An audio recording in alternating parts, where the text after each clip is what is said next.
Hello hi everyone, welcome back to Banu's kitchen and vlogs. మీరు ఎలా ఉన్నారండి? నేనైతే చాలా బాగున్నాను. మీరందరూ కూడా బాగుండాలని మనస్ఫూర్తిగా కోరుకుంటున్నాను. ఈరోజు వీడియోలో అన్నవరం సత్యనారాయణ స్వామి వారి దేవస్థానానికి ఎలా వెళ్ళాలి, అలాగే అక్కడ దేవస్థానంలో సత్యనారాయణ స్వామి వారి నోము ఎలా చేసుకోవాలి, నోముకి కావలసిన పూజా సామాగ్రి, అలాగే దర్శనం టికెట్స్, వీటన్నిటి గురించి ఈరోజు వీడియోలో మీతో అయితే షేర్ చేసుకుంటాను. వీడియో అయితే అన్నవరం సత్యనారాయణ స్వామి టెంపుల్కి వెళ్ళాలి అనుకునే వాళ్ళకి చాలా బాగా యూజ్ అవుతుంది అనుకుంటున్నాను. వీడియో చూసిన తర్వాత మీకు యూజ్ అయింది, నచ్చింది అనిపిస్తే తప్పకుండా లైక్ చేసి మన ఛానల్ని సబ్స్క్రైబ్ చేసుకొని మన ఛానల్కి అయితే సపోర్ట్ చేయండి. ఇంకా లేట్ చేయకుండా మన వీడియోని అయితే స్టార్ట్ చేసేద్దాం. ఇంకా మేమైతే విజయవాడ నుంచి అయితే స్టార్ట్ అవుతున్నామండి. అమ్మ వాళ్ళ దగ్గర నుంచి అమ్మ వాళ్ళు, మేము, చెల్లి వాళ్ళు అందరం కలిసి అయితే వెళ్తున్నాము. ఇక్కడ స్టేషన్ ముందైతే ట్రైను, అలాగే గోల్డెన్ జీతం కూడా పెట్టారు. ఇక్కడ అందరూ ఫొటోస్ అయితే పెట్టుకున్నారు. చాలా బాగా ప్లేసెస్. మాకు నైట్ 1:00 ట్రైన్ అనమాట. ఇక్కడ national flag designer Pingali Venkayya గారు, అలాగే నేషనల్ ఫ్లాగ్ మహాత్మా గాంధీ గారు భలే అయితే పెట్టారు. చాలా బాగుందండి రైల్వే స్టేషన్. మార్నింగ్ 6 o'clockకి మేము అన్నవరం రైల్వే స్టేషన్లో దిగాము. స్టేషన్లో ట్రైన్ దిగి కాస్త పక్కకు వచ్చామంటే మనకి ఆటోసు, అలాగే దేవస్థానానికి సంబంధించిన బస్సులు అయితే వచ్చి ఇక్కడ ఆగి ఉంటాయి.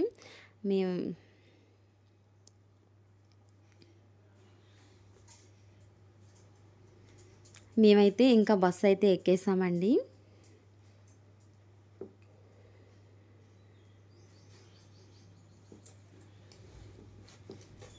ఎర్లీ మార్నింగ్ ఇలా బస్సులో ట్రావెల్ చేస్తుంటే ఆ పంట పొలాల మధ్యలో ఉంచి సన్ రైజ్ అవుతుంటే చూడటానికి చాలా ప్లెజెంట్గా ఉందండి. అలాగే మేము అన్నవరం టౌన్లోకి ఎంటర్ అయ్యి కొండపైకి అయితే బస్సు వెళ్తుందండి. కొండపైన ఇలా బస్సు ఎక్కుతుంటే ఎర్లీ మార్నింగ్ కాబట్టి ఆ పక్షుల అరుపులు, ఆ గ్రీనరీ, అలాగే సన్ రైజ్ ఎంత బాగుందండి. చాలా ప్రశాంతంగా ఉంది. అలాగే మనకి కొండపైకి ఎక్కడం మొదలుపెట్టిన దగ్గర నుంచి ఆ భగవంతుడి యొక్క నామస్మరణలు వినిపిస్తూ ఉంటే ఎర్లీ మార్నింగ్ చాలా చాలా బాగుంటుంది. మనసుకైతే చాలా రిలాక్సింగ్గా అనిపిస్తుంది. ఈ కొండపై నుండి చూస్తే అన్నవరం సిటీ ఎంత చిన్నగా కనిపిస్తుందో చూసారా? చిన్ని చిన్ని అగ్గిపెట్టి బిల్డింగ్స్ లాగా చాలా బాగా కనిపిస్తున్నాయి అన్నమాట. చాలా బాగా ఎంజాయ్ చేయొచ్చు మనమైతే ఎర్లీ మార్నింగ్ వెళ్ళామంటే కనుక. అలాగే కొండపైకి స్టార్టింగ్ రాగానే ఇక్కడ మనం రూమ్స్ బుక్ చేసుకోవాలి. అలాగే వెహికల్స్లో వచ్చిన వాళ్ళు ఇక్కడ పార్క్ చేసుకొని మనకి అన్ని రకాల రూమ్స్ అవైలబుల్గా ఉంటాయండి. ఇక్కడ కనిపిస్తున్న ఆఫీస్లో అయితే మనం రూమ్స్ని అయితే బుక్ చేసుకోవాలి. స్టే చేయాలి అనుకునే వాళ్ళు ఇక్కడ రూమ్స్ని అయితే బుక్ చేసుకోవచ్చు. బుక్ చేసుకునే రూమ్స్ అయితే ఇవేనండి. ఈ రూమ్స్ నుంచి టెంపుల్కి చాలా దగ్గరగానే ఉంటుంది. మనకి బస్సు వచ్చేసి టెంపుల్ గోపురం ముందైతే ఆపుతారు. మనం ఇక్కడే దిగాల్సి ఉంటుంది. రత్నగిరి కొండలపైన త్రిమూర్తుల రూపంలో వేంచేసి ఉన్న అన్నవరం సత్యనారాయణ స్వామి గుడి చూడటానికి చాలా అంటే చాలా బాగుంటుందండి. ఇక్కడ మనం బస్ దిగిన తర్వాత రైట్ సైడ్, లెఫ్ట్ సైడ్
మనం పూజా విధి ఆయన చెప్పిన విధంగా మనం పూజ అయితే చేసుకోవాల్సి ఉంటుంది. ఇలా పూజ చేసుకోవడం గురించి ముందైతే ఇలా ఒక ఎల్లో కలర్ సత్యనారాయణ స్వామి వారి క్లాత్ అయితే వేసి దానిపైన మన వ్రతానికి కావలసిన కొన్ని బియ్యం, తమలపాకులు, అలాగే ఒక బ్లౌజ్ పీస్ని, అలాగే రాగి చెంబులు 2 కూడా ఇస్తారు. వాటితో వాటర్ ఫిల్ చేసి మనం పెట్టుకోవాలి. అలాగే ద్వీపానికి కావలసిన ద్వీపపు కుంది, ఆయిల్, అలాగే ఒత్తులు కూడా ఇస్తారు.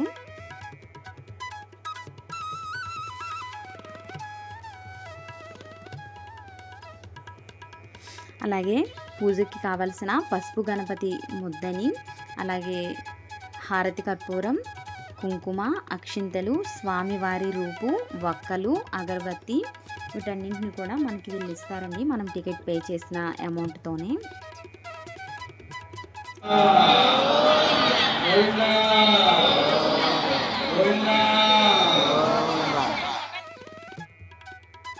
చక్కగా పంతులు గారు చెప్పిన విధంగా మనస్ఫూర్తిగా ప్రశాంతంగా పూజనైతే వ్రతాన్ని మనం ఆచరించాల్సి ఉంటుందండి.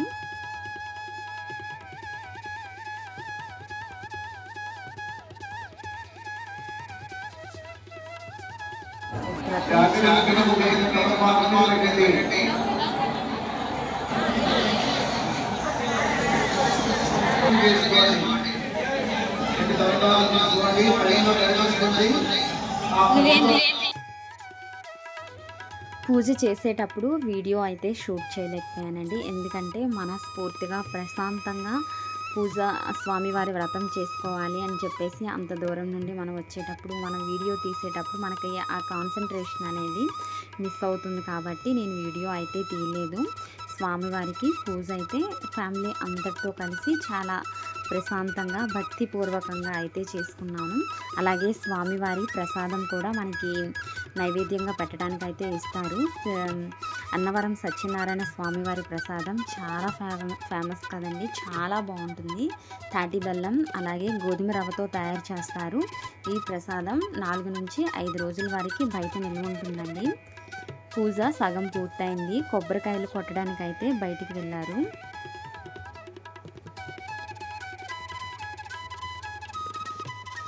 మనకి పూజకి ఇక్కడ 2 గంటల సమయం అయితే పడుతుందండి. 2 గంటల నుంచి 2 గంటలన్నర వరకు సమయం పడుతుంది స్వామివారి వ్రత కథ వినడానికి, అలాగే పూజ అంతా పూర్తి చేసుకోవడానికి. పూజ చేసినంతసేపు కూడా మనం ఆ వ్రతంలో నిమగ్నం అయిపోతాం. ఎందుకంటే పంతులు గారు వ్రత కథ చదివి వివరించే విధానం అంత బాగుంటుంది. మన మనస్సుని ఆకట్టుకునే విధంగా చాలా బాగుంటుందన్నమాట కథ. విన్నంతసేపు కూడా చాలా ప్రశాంతంగా స్పీచ్ఫుల్గా ఉండి చాలా ఆహ్లాదంగా అనిపిస్తుంది.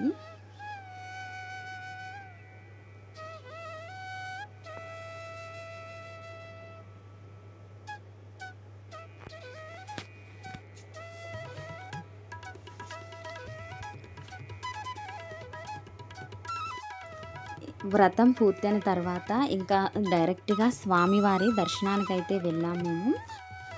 స్వామివారి దర్శనం పూర్తవగానే కిందకి దిగితే లెఫ్ట్ సైడ్లో మనకి గోశాల అనేది కనిపిస్తుంది. అక్కడ మనకి గోవులకు సేవ చేసుకోవచ్చండి, చాలా ప్లెజెంట్గా ఉంటుంది. అలాగే స్వామివారి గుడి ఎదురుగానే మనకి రావి చెట్టు అనేది కనిపిస్తుంది. ఆ రావి చెట్టు దగ్గర మనకి రకరకాల ద్వీపాలు అయితే అమ్ముతారు. వాటిని కొని మనం ఇక్కడ వెలిగించవచ్చు. ఈ రావి చెట్టుకి చుట్టూ హనుమంతుల వారు, అలాగే విఘ్నేశ్వరుడు, శివయ్య విగ్రహాలు కొలువై ఉంటాయి. గుడికి వచ్చిన ప్రతి ఒక్కరు కూడా 3 ప్రదక్షిణలు చేసి ఇక్కడ ద్వీపం వెలిగించి అయితే వెళ్తున్నారు.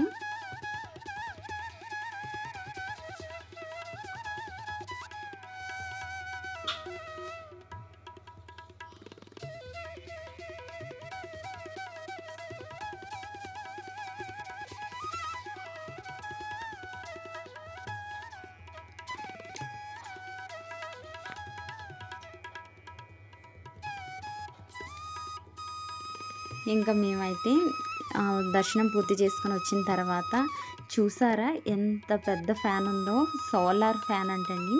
ఇంత స్లోగా తిరుగుతుంది కానీ గాలి మాత్రం చాలా ఎక్కువగా వస్తుంది అన్నమాట. కొండకి ఎత్తైన ప్రదేశం కావున ఇక్కడ గాలి చాలా ఎక్కువగా వీస్తుంది. అలాగే వాతావరణం కూడా చాలా చల్లగా అనిపిస్తుంది. బయట అంత ఎండగా ఉన్నా కూడా ఇక్కడ వాతావరణం మాత్రం చాలా చల్లగా అనిపిస్తుంది. ఇదంతా షాపింగ్ ఏరియా అన్నమాట.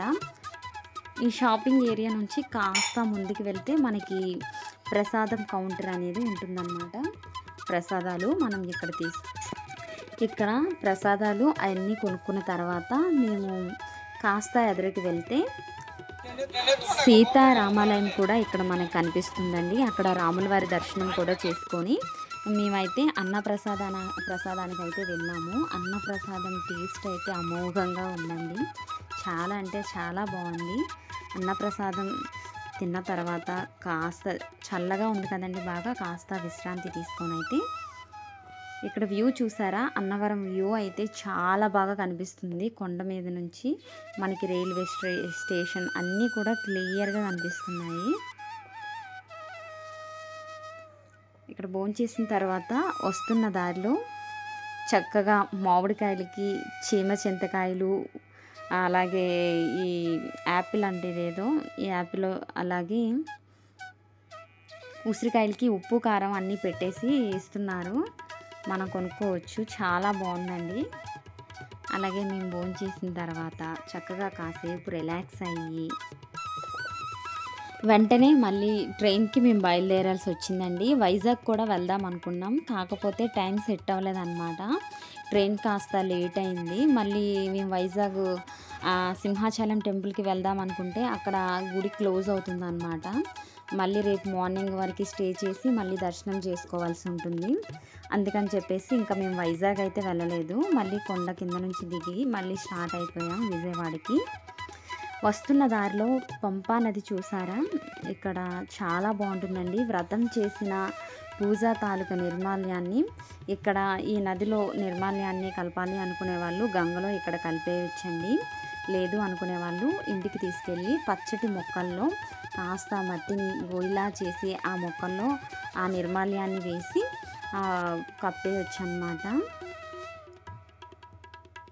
ఆ పూజ చేసిన అక్షింతలు అనేది మన ఇంట్లో ఫ్యామిలీ మెంబర్స్ అందరికీ కూడా వేయాలి.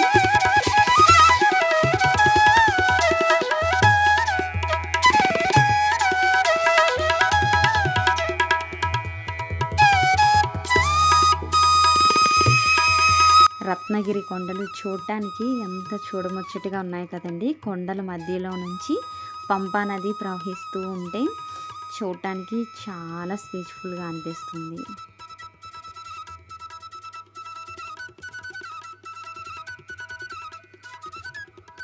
మేము వస్తున్నప్పుడు ట్రైన్లో గోదావరి నది చూసారా, ఎంత బాగుందో. నది నిండా ఫుల్గా వాటర్ ఉన్నాయన్నమాట. అలాగే నదిలో బోట్స్ కూడా చిన్ని వెళ్తూ ఉంటే నది మధ్యలో నుండి చూడటానికి భలే అనిపిస్తుంది. చాలా బ్యూటిఫుల్గా అనిపిస్తుంది.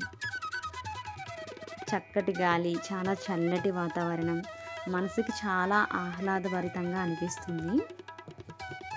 ఇంకా అమ్మ వాళ్ళ ఇంటి దగ్గర విజయవాడలో దిగి కృష్ణా నదిలో అయితే ఈ నిర్మాల్యం అంతా కూడా మేము కలిపామండి. పూజ చేసిన నిర్మాల్యం అంతా కూడాను చూసారు కదండి. ఈరోజు మన వీడియో అయితే ఇది. వీడియో మీ మనసుకు నచ్చింది అనిపిస్తే తప్పకుండా లైక్ చేసి మన ఛానల్ని సబ్స్క్రైబ్ చేసుకొని మన ఛానల్కి సపోర్ట్ చేయండి. ఇంకా బ్యూటిఫుల్ వీడియోస్ మరెన్నో మీ ముందుకు వస్తూ ఉంటాయి. Thank you for watching.